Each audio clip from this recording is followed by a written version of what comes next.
el resumen semanal, ustedes van a encontrar los videitos de las clases que vayamos viendo, ya sea que justo haya tocado grabar en su comisión o en otra.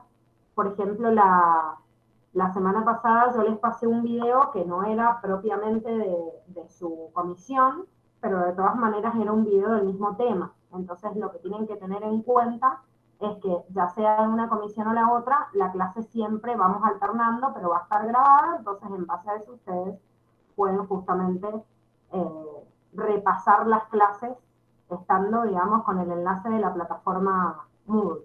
¿Hay alguno que todavía no se puede meter en Moodle?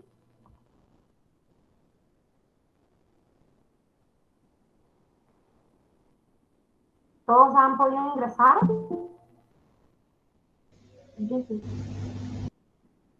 Bien.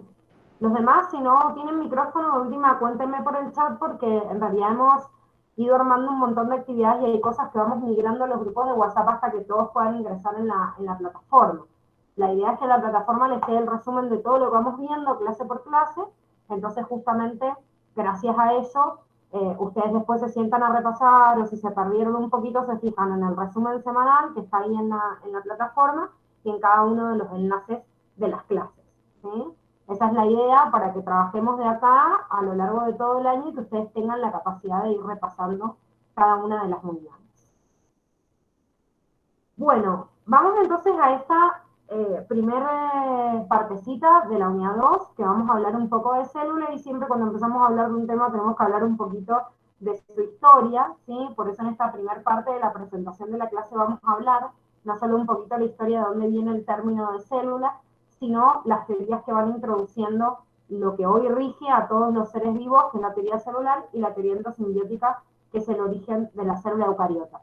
Porque ustedes vieron la semana pasada en la unidad 1 el origen de la primera célula procariota a través de la teoría quimiosintética del origen de la vida, que es la teoría de Oparin y Miller, que explica desde la ciencia, bueno, cómo se originó, obviamente, la primera célula procariota. Pero hoy sabemos que igual todas las demás tienen origen a partir de otras células y esto es lo que expresa la teoría celular. La primera persona que habló del término célula fue Robert Hooke, sería como el acuñador del término, ¿sí? El primero que usó esa palabra. Y en realidad Robert Hooke, con un microscopio que creó él mismo en el siglo XVII, ¿sí? Año 1665, crear un microscopio significa haber una lente que magnifique lo que en realidad nuestro ojo humano puede visualizar, y puso un pedacito de corcho vegetal y se dio cuenta que todas las células, o sea, todas las celdas en realidad que él veía, que le puso el nombre de células, eran cada una de las partículas minúsculas que formaban parte de un organismo vivo. Que después en el siglo XIX y al amplificarse más, el uso del microscopio, innovar un poco más, Schleiner hace lo mismo con todas las células de los vegetales, o Schwann con células animales, ya que desde la botánica y desde la zoología se comprueba lo mismo, que todos los organismos están formados por estas pequeñas celdas o células, hasta llegar a Virchow al final, bueno, mediados casi finales del siglo XIX, en el cual se llega a la conclusión de que todos los organismos están formados por células y además todas las células vienen de otra preexistente. Entonces, a lo largo de toda esta escala en el tiempo, que también la tienen en el cuadernillo para repasarla, podemos en realidad adentrarnos un poco en esta teoría celular, que es la teoría que respalda justamente el origen de todas las células, salvo la primera, que no nace de una preexistente porque no existía, pero sí de todas las que hoy vemos en la actualidad. La teoría celular me dice que todo ser vivo está formado por células. Y decir que todo ser vivo está formado por células quiere decir que si yo visualizo cualquier tipo de tejido de cualquier organismo, me voy a encontrar por lo menos con una célula. Esto de células en plural es como que no incluye la verdad total. Muchas veces en la teoría celular lo encuentran así, pero sería correcto decir todo ser vivo está formado por una o más células, porque las bacterias tienen una sola y no muchas, y aún así son seres vivos. Ahora, un virus como el COVID, ¿es un ser vivo? ¿Qué les parece? ¿Puede ser un ser vivo, un virus?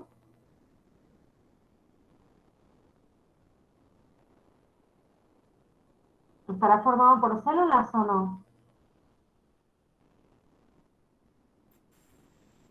Sí, ¿Sí? ¿Todos opinan que sí? No, yo no. Bueno, ¿por qué sí, por qué no?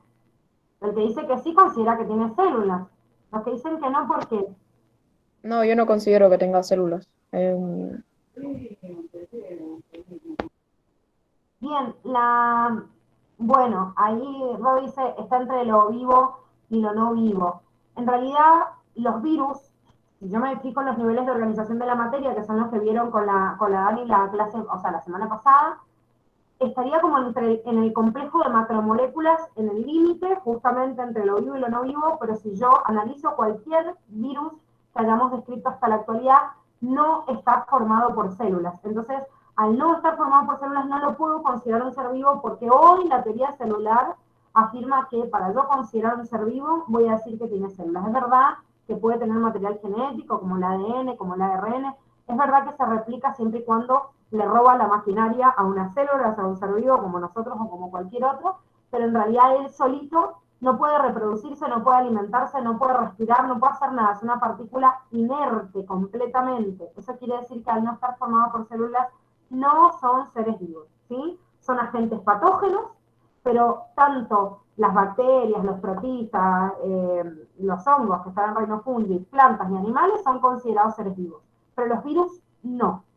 ¿Sí? Así que sepan que los virus y todo lo que estudiamos en virología y dentro de las ciencias de la salud es porque justamente son causantes de patología, entonces le interesa a un técnico, un odontólogo, un médico, cualquier profesional de la salud, pero no están formados por células. La segunda premisa de la teoría celular me dice que las reacciones químicas de un ser vivo ocurren en la célula. O sea que para llevar a cabo el proceso vital, alimentarse, respirar, reproducirse o todo, ocurre dentro de la célula.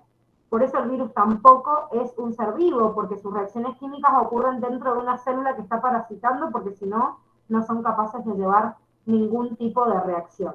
La reacción que sea, este conjunto de reacciones que analizaron también la semana pasada como metabolismo, bueno, este metabolismo también ocurre en el interior de cada una de estas células. Las células se originan además de otras células, salvo quién, y obviamente la primera, no se pudo originar de una célula preexistente porque no existía, y por eso explicamos la teoría del origen de la vida a través de la teoría, bueno, Parini-Miller, que es la teoría quimiosintética, o teoría del caldo primitivo, de los coacervados, tiene muchos sinónimos, pero todos en realidad llevan a lo mismo, de que este planeta primitivo hubiese podido hacer aparecer a los primeros seres vivos, pero que hoy en día no existen como tal, ¿sí? Sino que dependen justamente de la materia orgánica que se formaba espontáneamente en el planeta. Sin embargo, hoy toda célula, ya sea una bacteria o ya sea una célula eucariota, proviene de otra célula. Y por ende, para que le pasen esa información hacia sus células hijas y provengan justamente de otra preexistente, es porque contienen información hereditaria, que hoy sabemos que es el ADN, que pasan a sus células hijas. Las primeras células se consideraba que su molécula era el ARN, su molécula hereditaria, y no el ADN. O sea que el ADN también se piensa que ha ido evolucionando con el tiempo a través de otras moléculas más sencillas, como eran el ARN, que hoy existen como complemento en la célula. Pero sí es verdad que la información hereditaria hoy de todo ser vivo viene sí o sí a partir del ADN. Bien, ahora, desde la primaria, ni siquiera de la secundaria, yo creo que desde la primaria deben venir viendo la diferencia entre una célula procariota o eucariota, ¿o no? ¿Se acuerdan alguna diferencia de estos dos tipos celulares?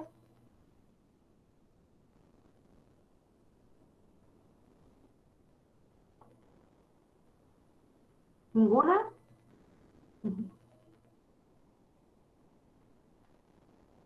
Bueno, Roy dice las procariotas no tienen membranas, está perfecto, no tienen membranas internas y por ende, al no tener membranas internas, tampoco tienen núcleo celular. Esta masa voluminosa, que es la más grande de una célula eucariota, que se ve acá de color marrón, que no está en la célula procariota, es lo que los determina justamente como organismos distintos, ya que la palabra procariota significa antes del carión, De ahí viene la palabra cariota, y carión significa núcleo. Antes del núcleo, a diferencia de la eucariota, que la palabra eu en latín significa nuevo o verdadero.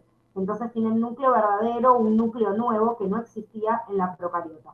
Sin embargo, no es la única diferencia que existe entre célula procariota y eucariota, sino que este sistema de endomembranas internas, que estaba diciendo Ro recién, justamente las organelas membranosas que no están en las procariotas y sí están en las eucariotas, me determina algunas otras diferencias, como la presencia de organelas, que se dividen sus funciones y que en la procariota están todas en el mismo citoplasma, y además de eso hay diferencias puntuales, por ejemplo, en su material genético, que es mucho más sencillo en la célula procariota, ya que es una molécula circular, de cadena doble, pero circular, y que en la célula eucariota es una molécula lineal, y que ha llegado a evolucionar mucho más, ya que existen mucha cantidad de cromosomas, y no como en la célula procariota que existe uno solito. En una región que se llama nucleoide, pero no en un núcleo verdadero, ya que no hay una membrana que lo contenga. El nivel de compactación también en ambas células se logra gracias a proteínas, nada más que estas proteínas específicas del enrollamiento del ADN que se descubre en las células eucariotas, que se llaman proteínas histónicas o histonas, no existen en las procariotas. Entonces yo digo, en la eucariota hay histonas y también proteínas no histónicas que lo compactan, pero en la procariota estas proteínas histónicas no existen. Chicos, no son las únicas diferencias que existen entre estas dos células, y a lo largo de todo este año vamos a puntualizar un montón de diferencias más cuando, sobre todo hasta mitad de año, que vemos la diversidad de organismos procariotas y eucariotas para poder diferenciar a ambos. Dentro de la clasificación de los dominios, que ustedes también vieron la semana pasada a través del ancestro común universal, que se llama LUCA o progenote, los dominios que se originaron en la naturaleza, que fueron partiendo evolutivamente, el primer dominio que aparece, que es bacteria, y en segunda instancia esa rama que se diversifica a dominio arcaea, ambos, dominio bacteria y arcaea, tienen células procariotas. El único que tiene células eucariotas es el dominio eucaria, y ahí viene su nombre, de hecho. Eucaria significa eucariota, y ahí están todos los otros reinos de la naturaleza: protista, fungi, plantae, animales. Todos vienen de este dominio. Bien, ahora, es importante entender, y esto lo tienen en una escala del tiempo que estaba en el cuadernillo, en la unidad 1 también, que el registro fósil me habla de un origen de una célula procariota hace 3.500 millones de años. O sea que yo ahí ubicaría la teoría quimiosintética del origen de la vida. Sin embargo, ese mismo registro fósil me marca el inicio de la vida eucariota a través de esta teoría que vamos a ver ahora, que es la teoría endosimbiótica, después de 2.000 millones de años luego de ese primer momento. Eso quiere decir que las células eucariotas tienen 2.000 millones de años menos de evolución. Eso no quiere decir que no hayan logrado diversidad. Todos los reinos de la naturaleza, menos el reino Monera, son células eucariotas, así que imagínense la diversidad que hay para ver organismos distintos como un hongo o como una planta comparado con un animal. O sea que es importantísimo la diferencia justamente que se logra entre los distintos reinos. Sin embargo, las células procariotas, o sea, las bacterias, son las que más años de evolución tienen, y al tener más años de evolución pueden haberse adaptado a condiciones extremas a las cuales ni siquiera se nos ocurriría pensar en estas células eucariotas. O sea que las células procariotas han logrado una capacidad de ambientarse a prácticamente cualquier situación en el planeta, condiciones extremas con mucha salinidad, con poca salinidad, con mucho pH, con bajo pH, con altas temperaturas, bajas temperaturas, que hay lugares escondidos en el planeta donde se piensa que los únicos seres vivos que hay son bacterias, porque son los únicos que se hubiesen adaptado a esos lugares. Sin embargo, la teoría endosimbiótica, que vamos a ver ahora, es el avance en la historia evolutiva de los eucariotas, y que me diferencia a esta transición de procariotas a eucariotas, y que se considera que es un evento tan importante en la historia que el único que tiene igual nivel de importancia en la biología es justamente el origen de la vida. Es la teoría quimiosintética que vieron la clase pasada. Ahora, es importante mencionarles esto. Ustedes están en este curso divididos entre dos tipos de estudiantes, que son el ingresante a odontología y el ingresante a tecnicaturas. Hay algunas cosas que están puntualizadas si ustedes tienen su bibliografía perfectamente adaptada a lo que les toma la facultad. Si ustedes se fijan, la teoría endosimbiótica está como un anexo en el cuadernillo de técnicos, no así en el cuadernillo de odonto. Eso quiere decir que como es un anexo, en teoría la facultad no debería tomarla o profundamente, sin embargo los chicos de odonto sí. Yo considero que igual es un tema muy importante para entender el origen de las células, que sí es un contenido que entra en odonto, en técnico, en medicina, en cualquier carrera de la salud, así que por ahí está bueno escucharlo en esta clase. Sin embargo, sepan que los chicos que están acá para tecnicaturas lo tienen como un anexo porque no hace falta que lo estudien en profundidad esta teoría, ya que supuestamente la facultad lo ha sacado del contenido. La teoría endosimbiótica, como les dice la palabra endo, que significa dentro, y simbiótica, que viene de simbiosis, que es la relación intensa entre dos tipos de organismos, que no se entiende que vivan de forma separada. Es una teoría propuesta por un investigador en el año 1967 que se llama Lynn Margulis. Esta foto que ven acá es de Lynn Margulis más o menos en el año 2005. Esta investigadora se murió en el año 2011, o sea que es una teoría bastante reciente dentro de las teorías que existen en la biología, ya que es una teoría del siglo XX, y antes de esto, con la teoría, digamos, darwiniana, era muy difícil entender un origen distinto a la evolución de ese material genético que proponía no solo Darwin, sino que después se comprueba con Mendel, que es el padre de la genética. Introducir este concepto nuevo de Lynn Margulis fue bastante complicado. ¿Cuál es la idea de Margulis? Decir, yo no tengo forma de explicar que las células hubiesen evolucionado espontáneamente para originar una célula tan compleja como una célula eucariota, que tiene organelas en su interior. Entonces Margulis dice, una bacteria grande, que es la que tienen representada acá como un círculo grande, que sería una célula procariota, anaeróbica, como las que existían en el planeta primitivo, se comió, se fagocitó, o sea, interiorizó a una célula más chiquitita que ya había logrado en el planeta primitivo la capacidad de ser aeróbica, de aprovechar el oxígeno del ambiente que empezaban a liberar las primeras cianobacterias, eran las bacterias fotosintéticas, y se dio cuenta que esta bacteria chiquitita que vivía adentro era más apta para obtener energía que la bacteria más grande. Entonces, en vez de comérsela, que le hubiese dado nutrientes solo por ese momentito o ese lapso de su día, dijo, che, pará, si yo a esta bacteria que está dentro le doy techo, comida y casita, lo que me está produciendo en su interior es mucha más energía de la que yo puedo producir. Entonces medio como que hizo un convenio, al principio como que la raptó y la tenía secuestrada en su interior, pero en vez de comérsela la convirtió en su huésped. Entonces, esta bacteria como huésped en el interior de la otra no tiene que luchar por sobrevivir porque, como dijimos recién, tiene techo, comida garantizado, y su metabolismo es mucho más rápido que la más grande, entonces parte de su energía se la brinda a la célula más grande y logra establecer su estabilidad. Eso quiere decir que el origen de las primeras mitocondrias y cloroplastos, que son organelas que hoy existen en las células eucariotas, hubiesen tenido su origen en el interior de esta célula de esta manera, siendo endocitadas, o sea, como comidas por la célula más grande, y que sobrevivían en el interior del citoplasma celular, tanto de una célula animal como de una célula futura que va a ser una célula vegetal, porque estos cloroplastos, como ya sabemos, están en células fotosintéticas, como de vegetales o de algunas algas de los protistas, pero no en otras. ¿Por qué focalizarnos en mitocondrias y cloroplastos? Porque en realidad esta teoría utiliza, digamos, no solo la explicación de organelas como mitocondrias y cloroplastos a través de la teoría endocipótica, ya que también puede explicar el origen de otros componentes de la célula, como son estos corpúsculos que sirven para moverse a la célula, que vamos a ver en esta unidad, como los hilos de los flagelos, sino que estas mitocondrias y estos cloroplastos son organelas que sirven como evidencia porque hoy en la actualidad son organelas que tienen ADN propio y es de tipo circular, como si fuera una pequeña bacteria viviendo en el interior de cada una de nuestras células.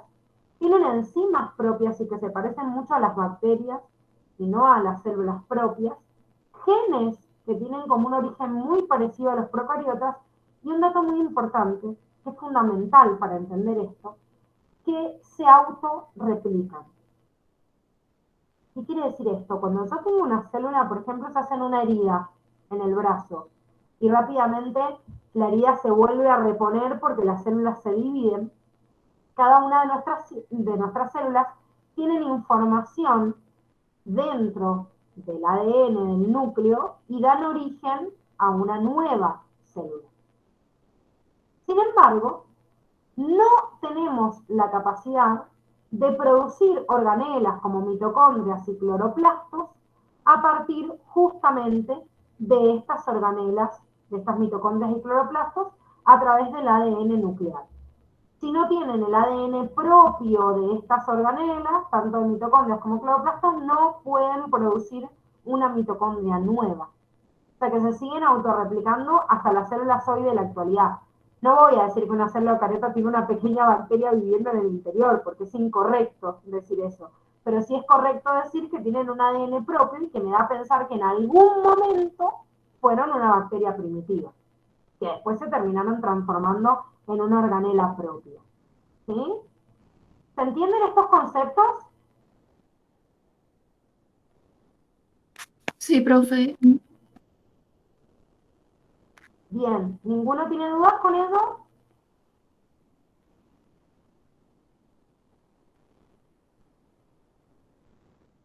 ¿No?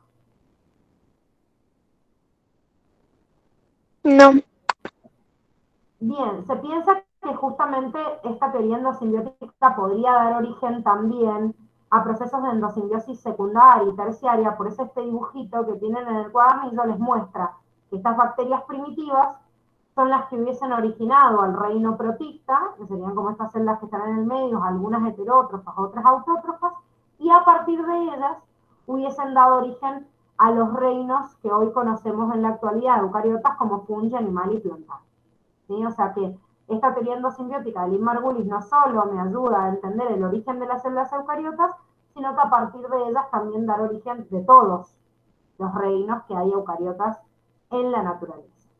¿Sí? Esta es como la primera parte, la introducción a esta parte de célula, y ahora sí nos vamos a adentrar por ahí en características que son más, digamos, propias de la célula eucariota, ya que no es que no vamos a ver a las células procariotas, sino que las vamos a ver más en profundidad en una unidad que se llama reino Monera. Entonces, cuando veamos reino Monera, vamos a estudiar más en profundidad las características de la célula procariota, y ahora nos vamos a abocar un poquito más a esta célula eucariota, que además de todo es la nuestra. Entonces, es como más importante justamente porque es la célula que después vamos a ver en profundidad en el organismo humano. Así que les comparto otro power. Ahí creo que ya se está empezando a ver, en donde vamos a profundizar entonces a esta célula de tipo eucariota, que es la que describimos, que surge obviamente por la teoría endosimbiótica.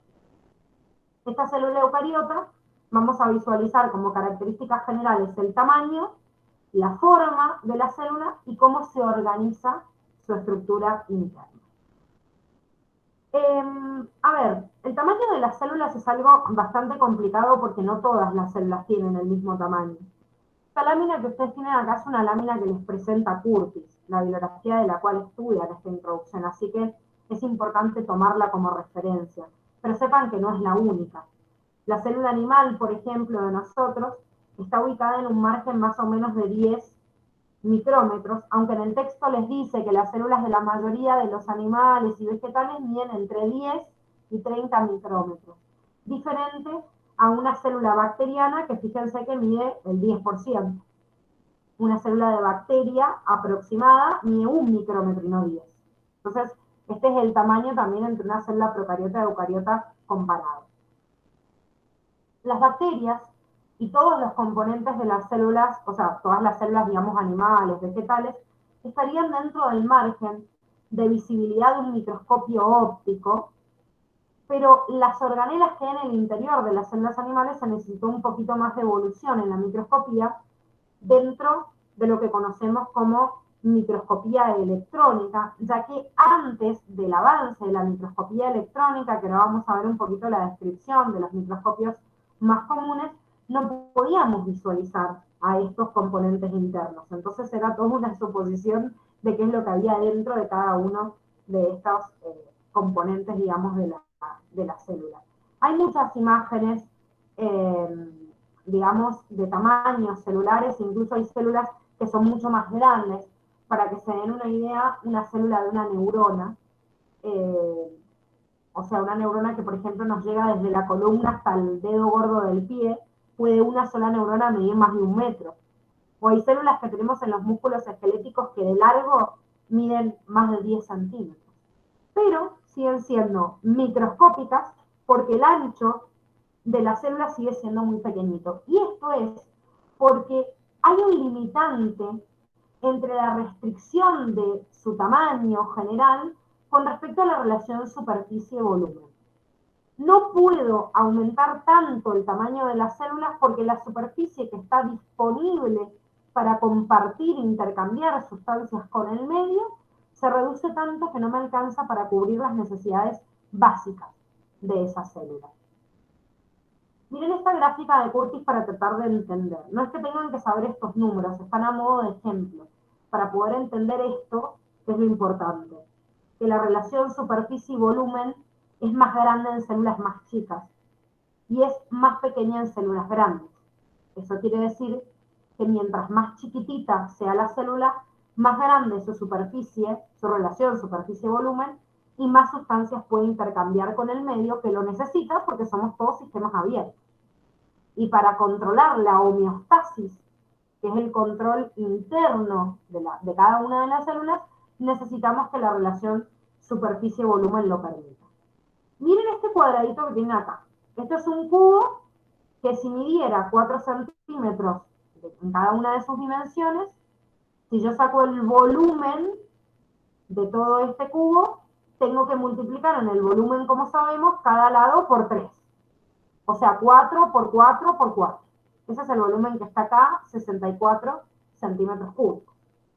Bien, estos 64 centímetros cúbicos de un solo bloque, si yo partiera en pedazos más chiquititos, incluso lo más chiquitito que ven acá, de cada uno de los cuadritos de 1 centímetro, si cada uno de ellos tendría 1 centímetro cúbico, quiere decir que si yo cuento todos estos cubitos en 64 cubitos, que es el mismo volumen, voy a tener obviamente la misma cantidad de materia contenida.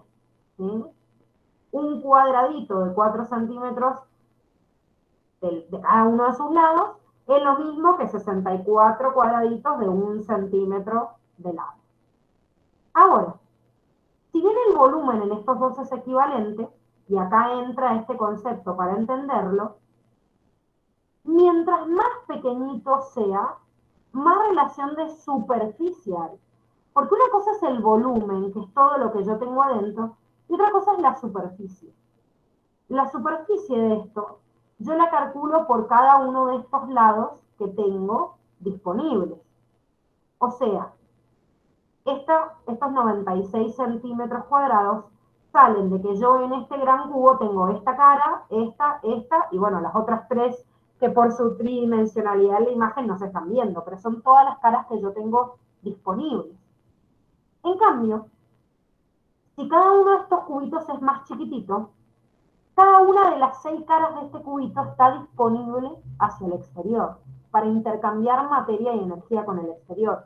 Si yo sumo todas las caritas de cada uno de estos cubitos, me da una superficie mucho más grande que en este cubo más grande.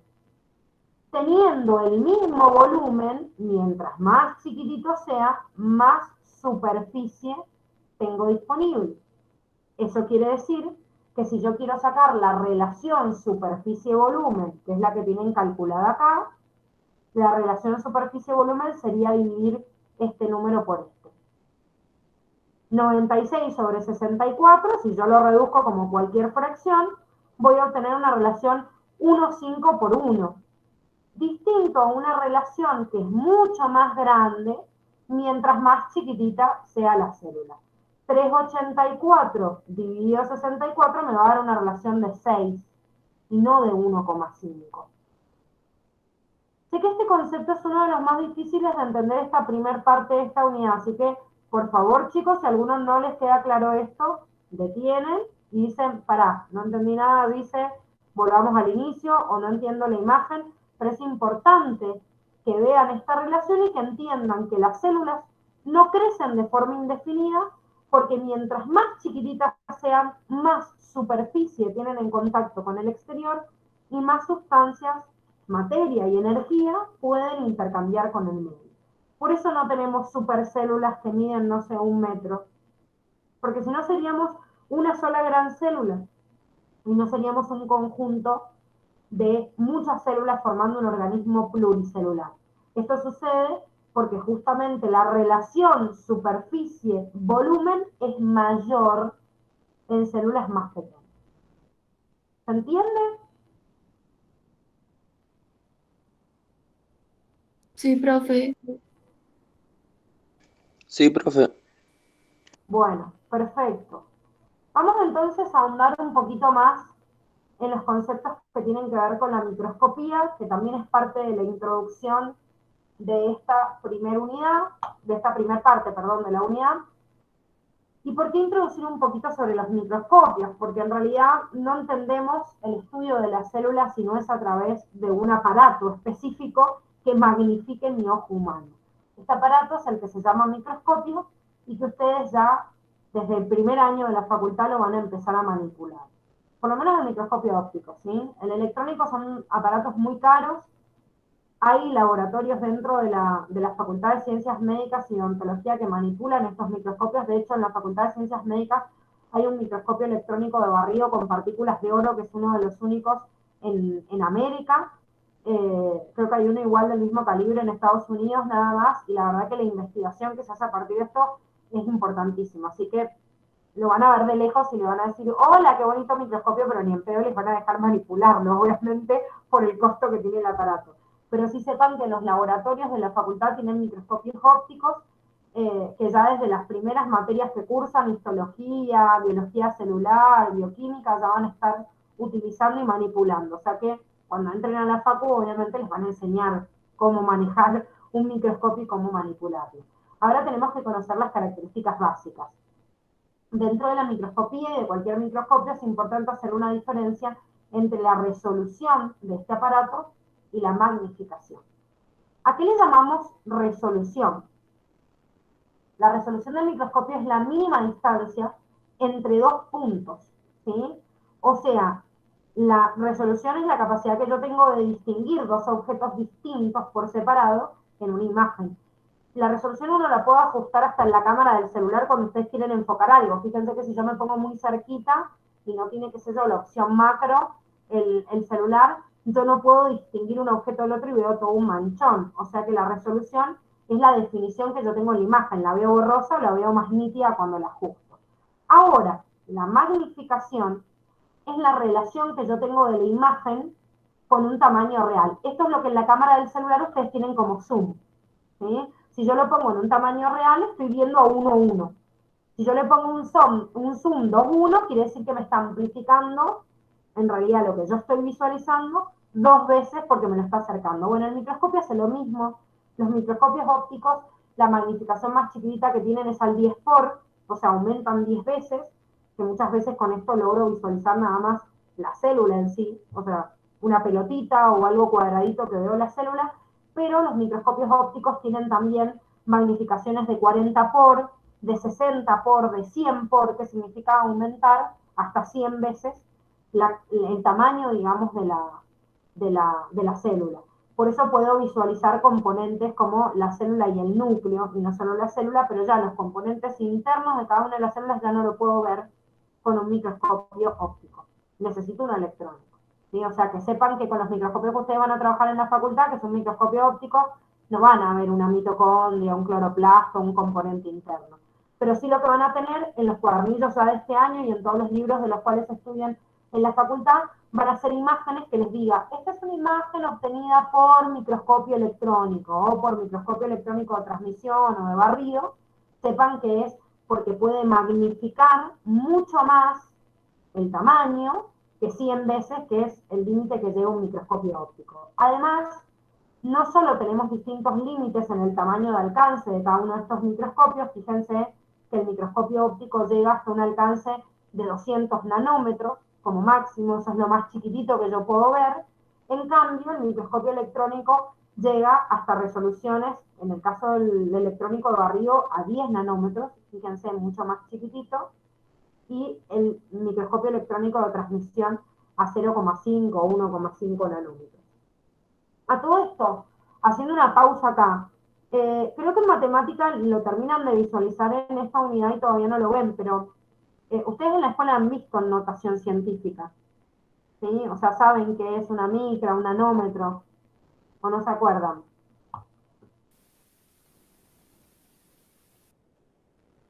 ¿Se acuerdan, sí o no?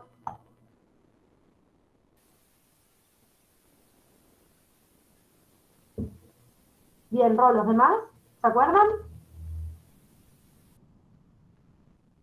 Bueno, esto es importante porque si bien lo van a ver en matemática, sí, perdón, ¿ibas a decir algo o no? Bueno, yo me acuerdo. Bien, bueno, si bien lo van a repasar en matemáticas, es importante que sepan estas unidades de medida porque en biología las usamos un montón. Ustedes saben que la milésima parte de un metro es un milímetro. El milímetro es una unidad que tenemos como muy incorporada porque hasta en la regla que tenemos en la casa, en cualquier regla, si ustedes ven de la regla, la unidad más chiquitita, o sea, lo más pequeñito que lo puedo visualizar acá, es un milímetro. Bien, el micrómetro, la palabra micra generalmente se simboliza con este símbolo, que es como una U en griego, es la letra mu. Si yo pongo un micrómetro, si esta es una M, un micrómetro es 1000 veces más chico que un milímetro. O sea que ese fragmentito más chiquitito que nosotros medimos en una regla, si yo lo parto en 1000 pedacitos, eso es una micra, ¿sí? O sea, es igual a 10 a la menos 6. En cambio, el nanómetro, que es una N con una M, que es la unidad que estamos visualizando acá, ¿sí? Acá, es 10 a la menos 9. O sea que es 1.000.000 de veces más chiquitito que un milímetro. Es como si yo a ese milímetro que veo en la regla lo partiera en 1.000.000 de partecitas. Estas unidades, micrómetro y nanómetro, son unidades que utilizamos mucho en biología porque son los tamaños que tienen las células o las organelas celulares. Así que, si bien lo van a repasar ahora en matemática, en esta primera unidad, y tienen que repasar toda la notación científica, incluso van a ver una unidad más chiquitita, que es el picómetro, que se simboliza con P, PM, que es 10 a la menos 12, por lo menos estos dos, micrómetro y nanómetro, son unidades que utilizamos muchísimo en biología, ¿sí? Porque son unidades de resolución de los microscopios. Más allá de las unidades de medida, los microscopios trabajan de forma distinta y no es lo mismo un microscopio óptico, que es el que más nos interesa porque es el que ustedes van a utilizar en la facu, en donde hay una fuente de luz.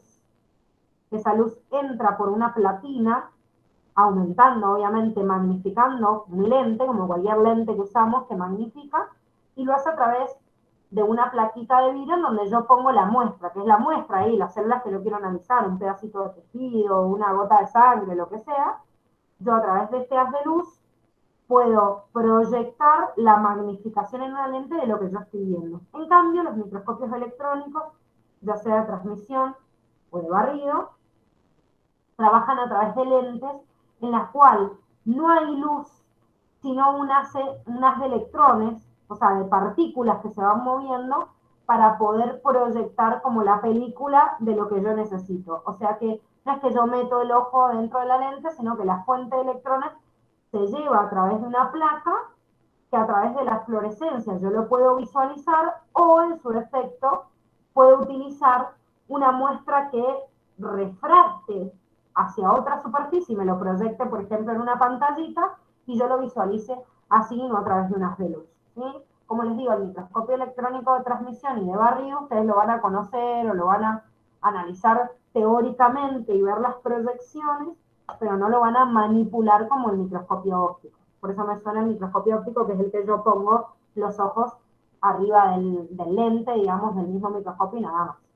No estos que también son muy comunes en el estudio, pero que no van a manipular ustedes. Pero ya saben que cuando les salga una cita, imagen por microscopía electrónica o por microscopio óptico, se está refiriendo a estos tipos de microscopio, pero sobre todo con estos límites de tamaño.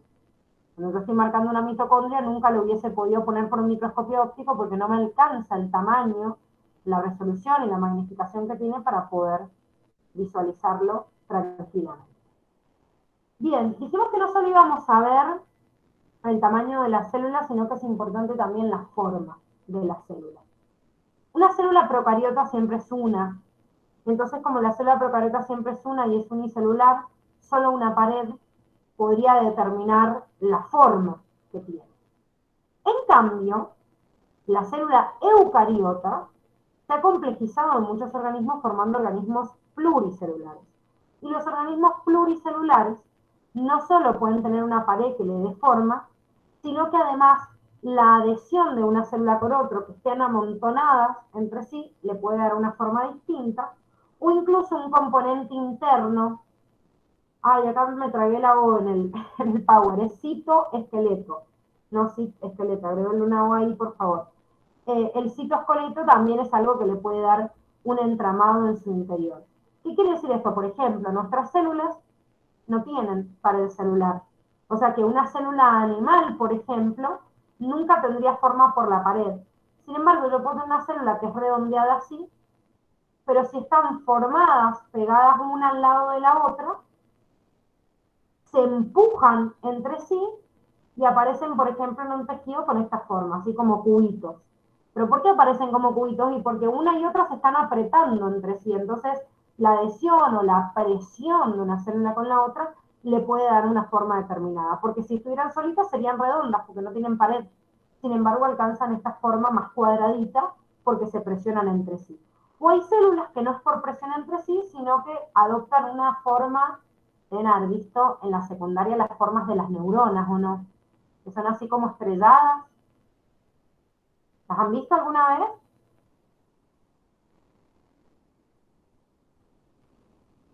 ¿Sí o no? ¿Sí? Sí, profe. Bueno, esas células, por ejemplo, las neuronas que son como una estrellita, no tienen pared celular porque es una célula animal. No tienen presión de otras células porque están solitas en una matriz y acompañada con otras. Toman esta forma estrellada por el citoesqueleto.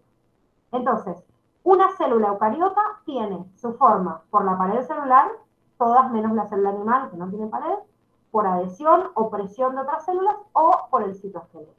Las características obviamente de cada una y las que tengan que saber en particular, lógicamente las vamos a ir viendo a lo largo del desarrollo, obviamente, de esta unidad. Bien, ahora vamos a la organización básica de una célula eucariota. La célula eucariota tiene componentes que no tienen la célula procariota. Como dijimos, la célula procariota no tiene núcleo y en el interior de la célula en sí está el citoplasma, pero el citoplasma no tiene organelas membranosas. Entonces hay una diferencia importante entre esta célula eucariota y procariota en cuanto a su unidad estructural. ¿Cómo está ordenada esta unidad que van a ver ahora de célula? De acuerdo a este esquema. Quiere decir que yo voy a retomar este esquema y cada vez que expliquemos cada una de estas partes, nos vamos a focalizar justamente en cada una de ellas. Lo primero que vamos a ver van a ser los límites celulares. La membrana y la pared. La membrana en todas, la pared en algunas, que vamos a ver en cuáles. El citoplasma, que tiene un contenido, un medio líquido que es el citosol, las organelas que flotan en su interior y los organoides microtubulares que aparecen solo en célula eucariota. Y otra exclusividad, obviamente, solo de la célula eucariota, que es el núcleo. El núcleo es lo que dijimos que le daba el nombre a célula eucariota para diferenciarla de la procariota.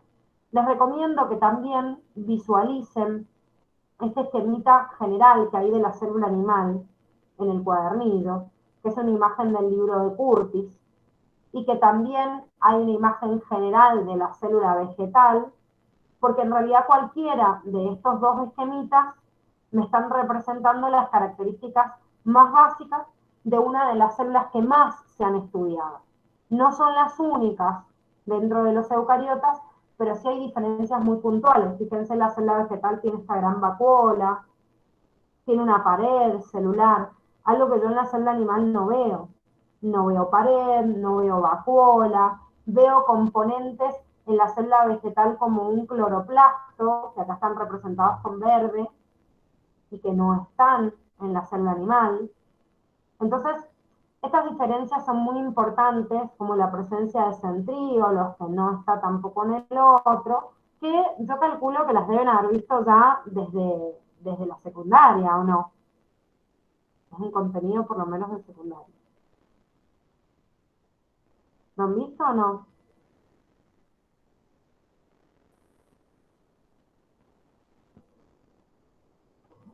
¿Lo han visto? ¿Sí o no?